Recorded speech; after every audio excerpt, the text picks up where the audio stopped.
My name is Nate Cardozo. I'm a staff attorney with the Electronic Frontier Foundation. We're a civil liberties group based in San Francisco dedicated to protecting free speech and privacy on the internet. Mr. Cardozo, would you wrap for us what happened today, what the arguments were here, and what you expect from the judge's ruling? Yes. So our client, Mr. Kadane, is an Ethiopian American who lives in Silver Spring. And the government of Ethiopia installed malware on his computer to wiretap his Skype calls, to read his email, to monitor his web browsing. And Finfish. It's the Finfisher malware. It's a competitor to Hacking Team, which has been in the news in the last week or two.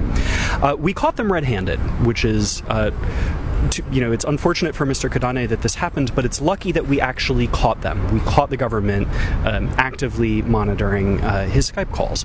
And so we sued. We sued Ethiopia under the Wiretap Act here in Washington, D.C. in federal court. The government of Ethiopia hired American lawyers, a firm called Greenberg Toreg, to fight. And they filed what's called a motion to dismiss. And today was the hearing on the motion to dismiss. Ethiopia argues that foreign governments have the right to wiretap anyone in the United States at any time for any reason without judicial intervention. So Ethiopia argues that it doesn't need a court order, it doesn't need a warrant. It can wiretap my Skype calls, your Skype calls, read your email, and there's nothing anyone can do about it. As far as it is originated from outside the United States of America. That's right. Actually, so their argument, if you take it to its logical conclusion, it goes a little bit further than that even. Their argument is, even if it was a human being who did, even if they sent physical Ethiopian spies into the U.S., there'd be nothing we could do. And that's simply wrong. And so today we asked the court, Judge Randolph Moss here in the District Court of D.C., to allow the case to proceed. Argument went about 2 hours, a little bit more, and we expect a decision sometime in the next 2 or 3 months. And what do you expect from the judge?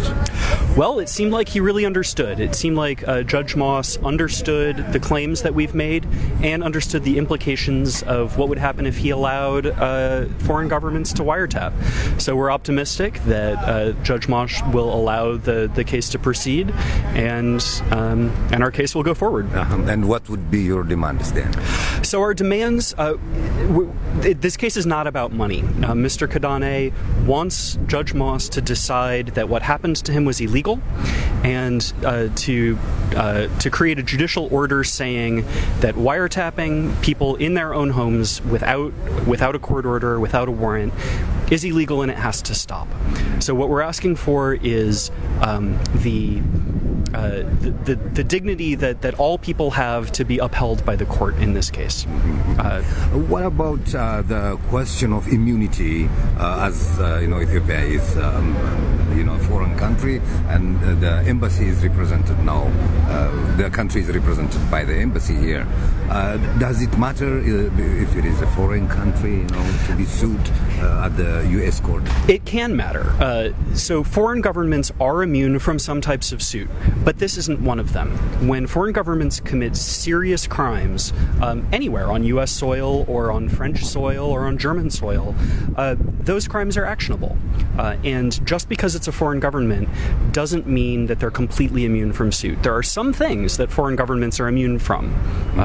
Commercial torts, for instance, breach of contract, the foreign government might be immune from those types of suit, but not for invasions of privacy. And U.S. law is pretty clear on this point, and international law is clear on this point as well. So international laws and conventions are considered on this case? It's not clear whether Judge Moss is going to consider anything other than U.S. law, but international law supports our position as well. How long does this take, you think? So we filed this case in February of last year, so it's already been a while, and this is the first hearing that we've had. We know there's going to be another hearing in the D.C. Circuit Court of Appeals. That hearing will happen, if I had to guess, probably early next year. We have another year or maybe 2 years ahead of us. The road is long, but it's worth it. What would be your next move if you lose the case? If we lose the case, we appeal to the D.C. Circuit. If we win or if we lose, we're going to the D.C. Circuit either way. Both ways? Yep. Okay. Thank you very much, Mr. Cardozo, Thank you for very your much. time.